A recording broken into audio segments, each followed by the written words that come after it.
Today we're going to talk about the lost art of getting happy after your divorce. The pursuit of happiness is for many people notoriously elusive. It is, however, never as elusive as when somebody has lost love, either through the death of someone they love or moving on in a relationship breakdown ending in divorce. As a result of divorce, many people have lost a great deal of the things they would ordinarily think would lead to their happiness.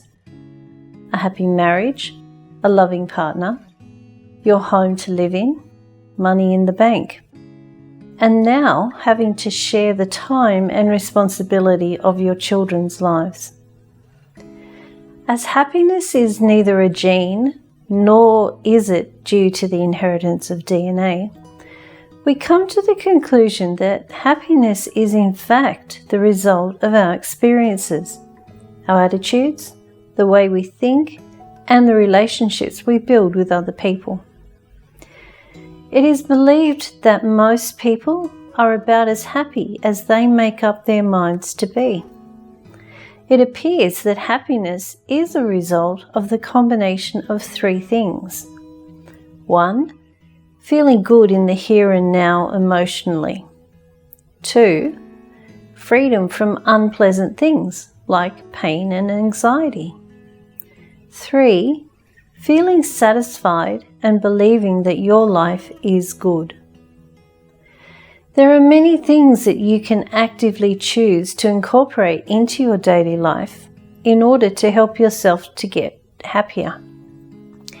Keeping in mind that to also be a good parent, you need to model a happy and proactive approach to dealing with life's challenges.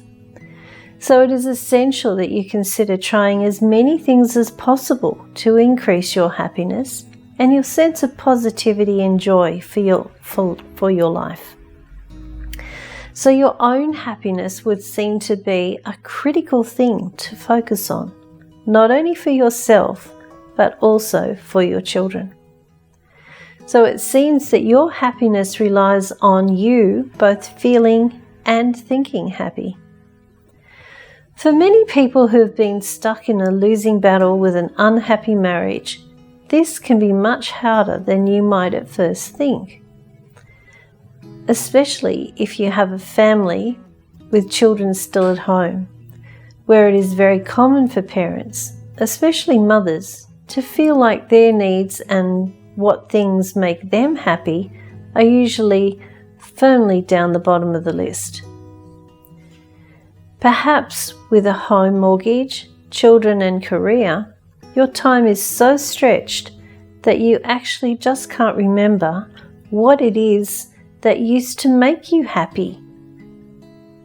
I know that this was certainly true for me, as after 3 children, a career and multiple businesses that my ex and I started, that by the time I was divorced, it had been literally years since I even had to think about such things. Now that it was just me and the children, so when they were finally asleep or at school, I realized that as I hated feeling sad and depressed, that I needed to try and remember those things that could turn my mood around and make me happy once again. The first thing you need to do is to sit down and make a list of all the things that you love to do. Include the things that you can still do, leaving out the ones that at the moment may be out of your budget or that you need a partner for. Then decide on at least one thing that you can make a concerted effort to do just for you.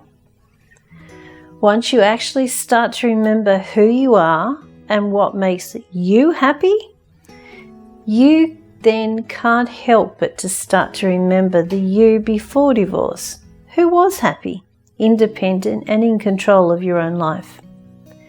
You are now on your road to happiness and self-empowerment. But remember, baby steps are all that is required now.